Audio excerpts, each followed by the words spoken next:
Hello, what's going on, everybody? We're back with Waiver Wire Week 10. Marco is here in the studio. He's former head athletic trainer from the Los Angeles Lakers. He's runs Evolve Athletic. Marco, how you doing? Welcome back in the studio, Marco. I'm doing great. I'm glad to be back here live in the studio in person. Yeah. It's always great seeing you. So, look, man, it was a crazy week, as it always is. You know, that's why we love the NFL. Zach Ertz, man, this dude freaking was on my team, scored only 2 points, and then he got hurt. So what do we know about this knee injury? Yeah, I mean, Zach Ertz, as tight end for the Arizona Cardinals, has been playing great for the last 2-3 weeks. He was Kyler Murray's kind of go-to guy, especially in the end zone. So if you had Zach Ertz the last 2-3 games, he kind of gave you a good amount of points. Mm-hmm. Now, this past week, he actually left the game with a knee injury. Now, from the reports of what I've read or what I've seen or heard so far is that he may be out of the woods as far as a major knee injury, as far as the ACL. They think that the ACL is okay, but only time will tell. What he's going to have to do is he's going to have to get an MRI eventually, either tomorrow, if not Tuesday, and then that's going to confirm whether his ACL is intact and he should be fine. They think, based on the preliminary tests that were done at the arena or at the stadium, they think he's okay. But either way, he's expected to miss multiple weeks. So expect him to be out anywhere between 2 to 4 weeks. 2 to 4 weeks is not good in the fantasy football world because, I mean, the playoffs for us is right around the corner. Correct. So we're in, I think, week 9. There's probably about 4 weeks left after this week. So either you're in you're either in 1 of 3 spots. One, you're either in perfect standing right now, right? That you're like 7-2 or something like that, or you're trying to kind of make that last 5th or 6th spot. You're either 5-4 right now, or you're pretty much either 2-7 and you're kind of out of it. So if you have Zach Ertz right now and you're trying to make that last slot into for the playoffs, you need to find another tight end, which I have somebody for you guys if you have Zach Ertz, and we'll talk about that in the waiver wire pickup at the very end. All right. Well, let's go ahead and talk about Jerry Jeudy with the ankle. Yeah, so Jerry Jeudy, wide receiver with the Denver Broncos, he was like the only receiver in the last 2 weeks prior to their bye that was actually doing something with Russell Westbrook. I think, the week before he actually had a nice touchdown, had some nice receptions, some nice yardage. He actually gave you a good amount of points if you had him on your roster.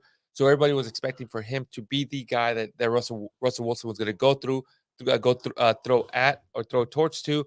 But towards the beginning of the first quarter, he ended up with an ankle sprain, left the game, and right now only time will tell. Now, the interesting part about it is that he was complaining about discomfort in the back of the knee of his ankle, not necessarily his ankle itself. So this kind of interesting part, whether he's either developing a little bit of Achilles tendonitis or some kind of issue of that sort. So it wasn't the ankle itself from the reports, but it was more the back of the ankle. So we'll see what happens. Okay, yeah. So we're gonna get into this, but hey, we got someone that's asking about a trade question. They had Cup, and they could trade Tyreek and Pollard for Chubb and Olive and Evans. Well, what do you think, Marco? That's real tough. Okay, repeat that again. So they had. Well, I guess I want to say they have Cup. Cooper Kupp. So they have Cooper Kupp, and they could trade Tyreek and Pollard for Chubb, Olive and Evans. Yeah, Chris Olave with the Saints. Man, I wouldn't do that. Well, here's the thing. Here's the problem with this. Like, we know Nick Chubb, scored like 55 points last week. Mm-hmm. He again had a good week this week, but I think that's an anomaly, and that's probably not going to happen again. And I just don't know with Brady over there with Evans if he's going to give enough points I would probably keep Pollard. Has been really consistent. Correct. So I mean, no, I definitely would not give up Tyreek Hill. Tyreek Hill, I think from what I looked at this morning, he's the number one receiver in fantasy football. Period. Just Right. like Austin Eckler is the number one running back. So you do not want to give him. Tua is playing great. Tua's throwing to him pretty much on a regular basis. So you expect, and it's kind of surprising because you have Jalen Waddle and Tyreek Hill, and actually both of those receivers are doing great right now in Miami. Right. So you do not want to give up Tyreek Hill. Now, if you have Pollard. Tony Pollard with the Dallas Cowboys, you actually are in a pretty good seat. You want to keep him because the reports that I'm kind of hearing that Ezekiel Elliott, that his knee is bugging him. He's having some soreness and having some issues. They haven't really disclosed as far as what it is. I wouldn't be surprised if we see the same situation that we saw with Ezekiel Elliott last year, that it's probably his PCL is kind of starting to irritate him. So he may end up either playing here and there. So if you have Pollard, you pretty much the odds are you're going to you have an RB1 right now between him and you have Tyreek Hill as a wide receiver one. You do not want to give up neither of those two guys. You want to keep them, especially if you're going into the playoffs. Yeah, I agree with you.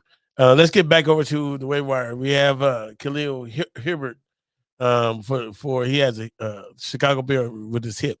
Yeah, so Khalil Herbert, running back, he's supposed to be the running back 2 with the Chicago Bears, but the way he's been performing, the way he's been playing, he's actually outpaced Montgomery with the Chicago Bears. Yeah. But even so, he reports are that he has a hip injury, a hip issue. They haven't really specified what kind of hip issue it is.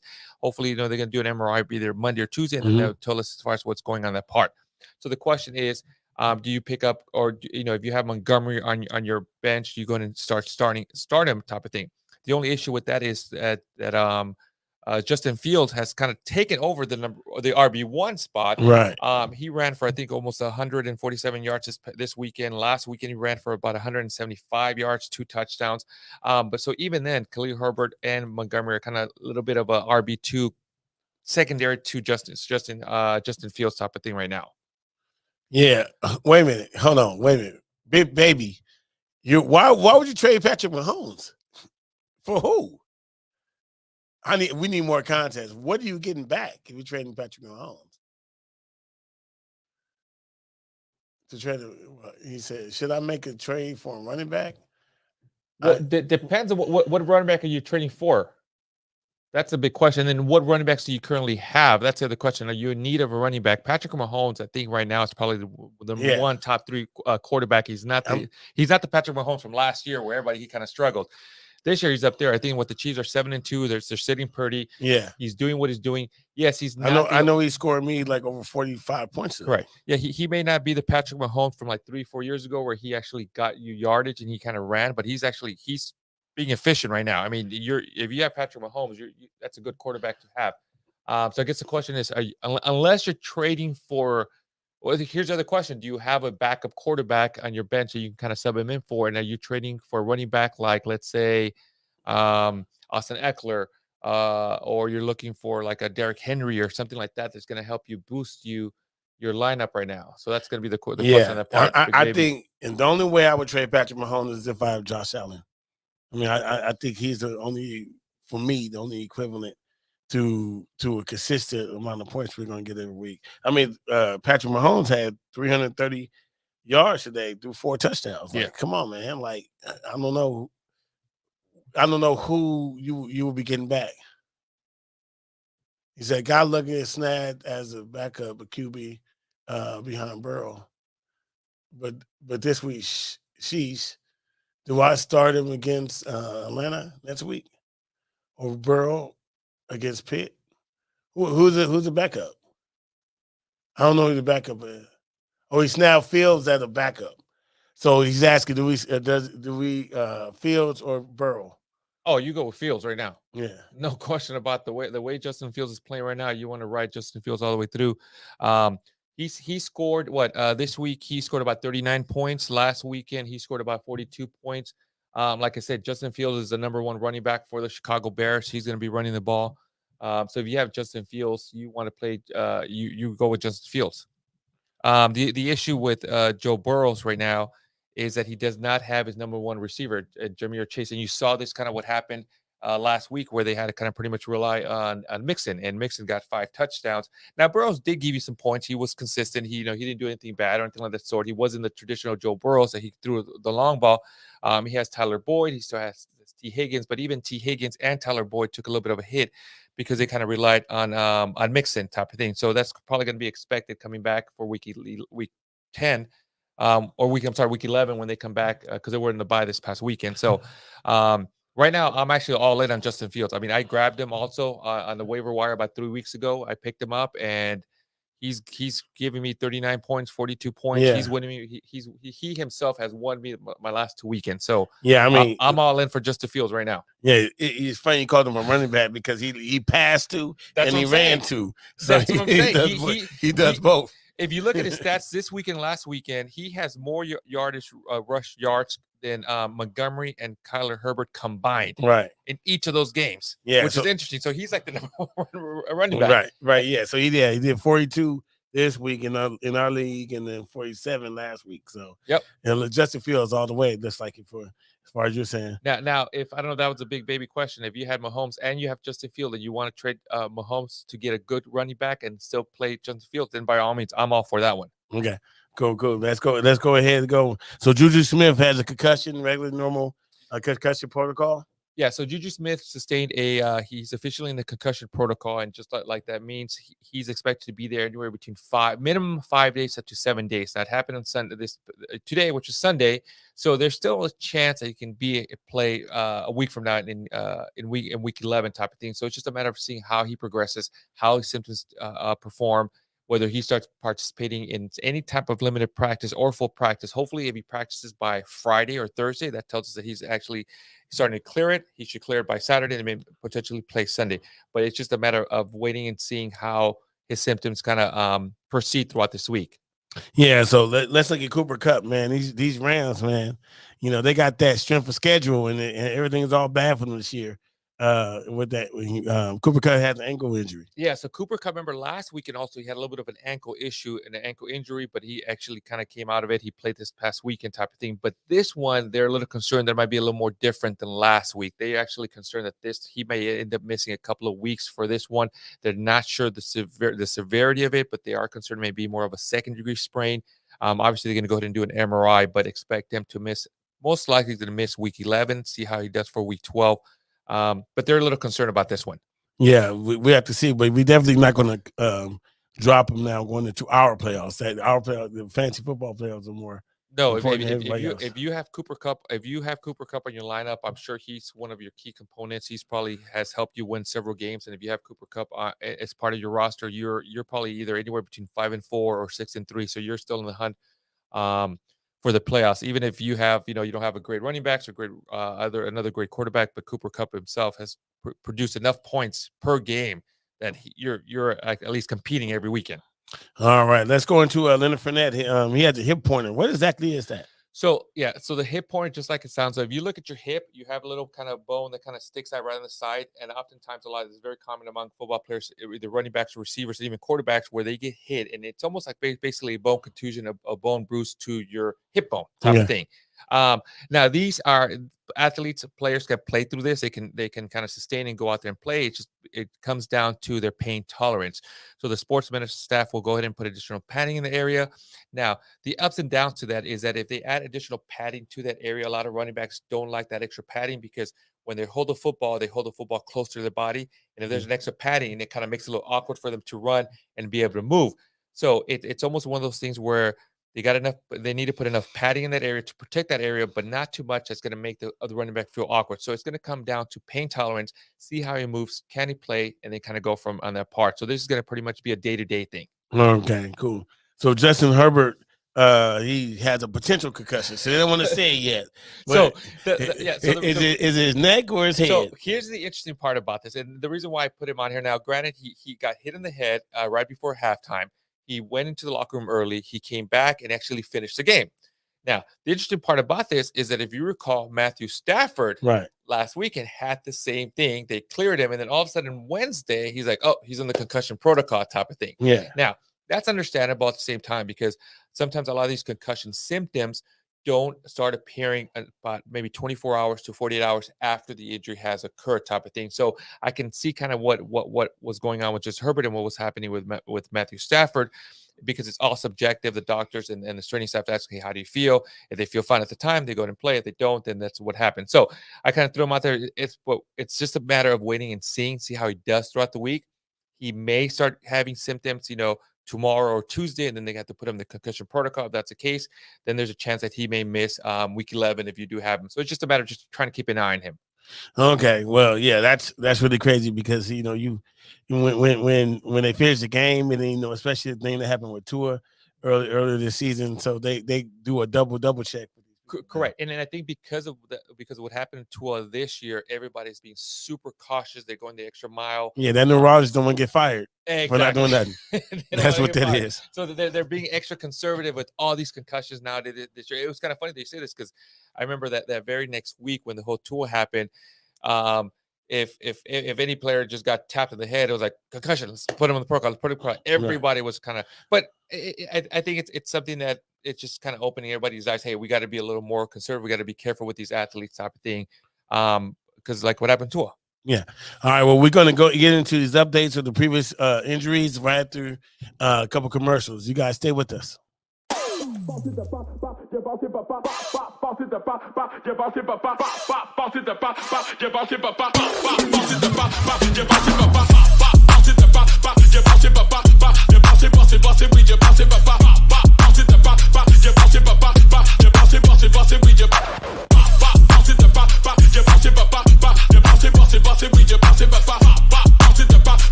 Hi, I'm Renee Starms of the Starms Agency. Do you know why 97% of startups fail? It's because they don't have the proper exposure. So for the first time ever, Infinity Studios and the Starms Agency have come together to provide you with the Little Guys Big Marketing Package. Now, this is for local Los Angeles businesses who are ready to launch, relaunch, or simply expose their business to grow. With this package, you're going to receive 6 months of online and offline marketing tactics in a customized plan for your business. You're also going to get a professional TV quality commercial filmed in an 1,800 square foot studio with multiple screening options. So if you're ready to grow, go ahead and click that link. We also have financing available. I'm looking forward to chat with you. Click the link and let's go. And we're back. Let's get into Romeo Doubs. He has a high ankle sprain. He's been out a couple of weeks now. Yeah. What do we think? So Romeo Doubs, wide receiver with the Green Bay Packers, sustained this injury, I believe, last week or the week before. He was diagnosed with a high ankle sprain. Traditional high ankle sprains take anywhere between 4 to 6 weeks to return.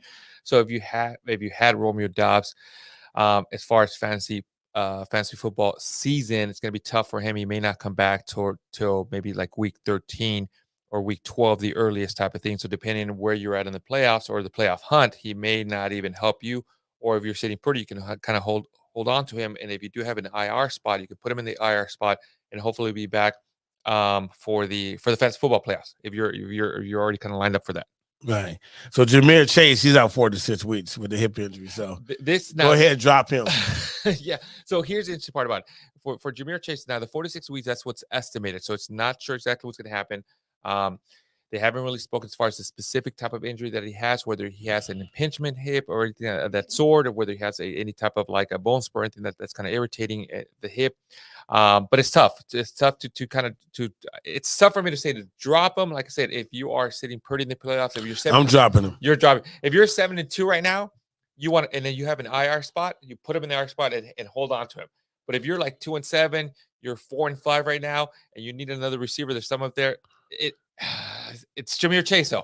I get it, but I mean, look, if the best ability, I agree with you. Ability is availability. If this guy not going to be here, correct, then I need to find out who his backup is or something like that. Correct, but that's the other issue, though. I think Tyler Boyd was the one everybody kind of grabbed. So I grabbed him too, Tyler Boyd. But like I said, it's weird how Ja'Marr Chase being on the field is a huge component of that Cincinnati Bengals offense, that he changes all the dynamics for Burrows, for Tyler Boyd, for even T. Higgins. He opens everything up.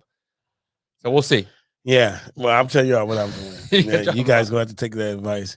This guy Mike Williams, man, look, all these receivers, man, over there in the Chargers. Yeah, so I think I was driving in here right now. I was listening to the game, and I think the broadcaster mentioned that the San Diego Chargers were missing 4 of their top 5 receivers this season so far. You got Keenan Allen, and you brought up Michael Williams with the high ankle sprain. Also, he's going to be out for a week. Now, the only positive news that I read about Michael Williams, even though he sustained the injury last week, there's some reports out there. Some people are saying that there's a potential for him to return and start practicing as early as this week.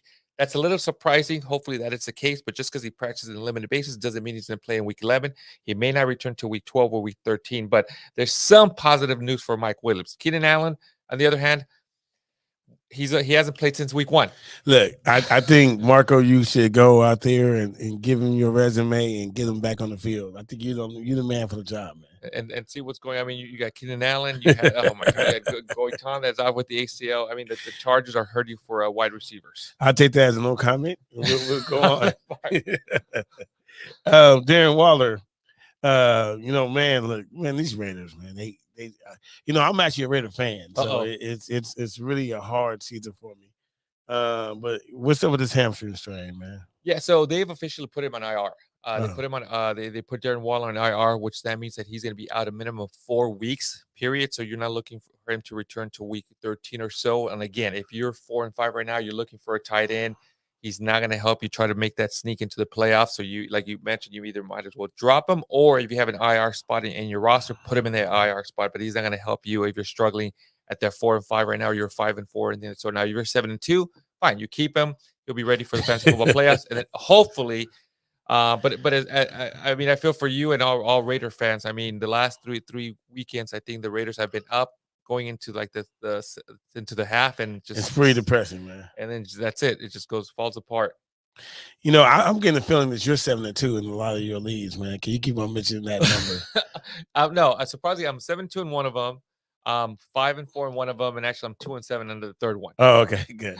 So Jahan Dotson was my sleeper, but now he had a hamstring strain. So. Yes. So, but on the positive note, though, he's actually has been cleared to return to play, and all the reports are saying out there he's expected to play. They play tomorrow, Monday night, so he's expected to play Monday Night Football. So his return from a hamstring strain is Monday Night Football. Now, keep an eye on him. Would I put him in the roster? Would I put him in the lineup right now? I probably wouldn't this early, because one of the issues is that when you come back from a hamstring strain, they can be unpredictable. Same thing what happened to Keenan Allen. Remember, he was ready to go. He came back, played like the first half, and after that, he felt a little off, and he didn't kind of return. So I would not put him on the lineup for this game. See how he does, maybe for next weekend.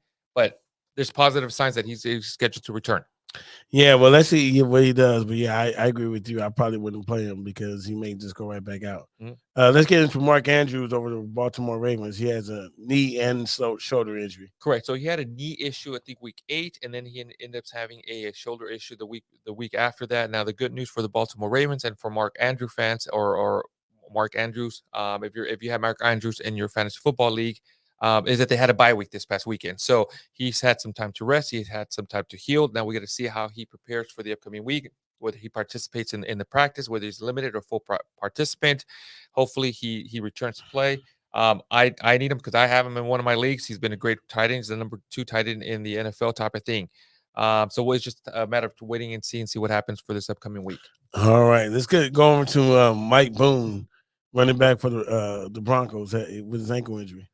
Yeah, so Mike Bruins is still out with the ankle injury, but the issue, as far as like I think we talked about this last weekend, as far as Denver running backs, I mean, right now, I would just stay away from Denver Broncos. Period. Receivers, running backs, quarterbacks, just stay away from the Denver Broncos. I Squad. don't mind them sucking though because I'm a Oh, Raider fan. you're a Raider fan, yeah. I mean, Jared Judy's out. Cortland Sutton, it's not producing like you want him. Russell Wilson actually did okay this past weekend, compared to like the first 4 weeks type of thing. Um, and then the running backs, you have Latavius Murray, you have isn't producing. You have Melvin Gordon isn't producing. They just brought in Chase Edmonds. He isn't producing. If Mark Boone comes back, now you got a four-headed monster. You don't know which running back is going to be the case. For me, I'm staying away from all Denver Broncos. Period.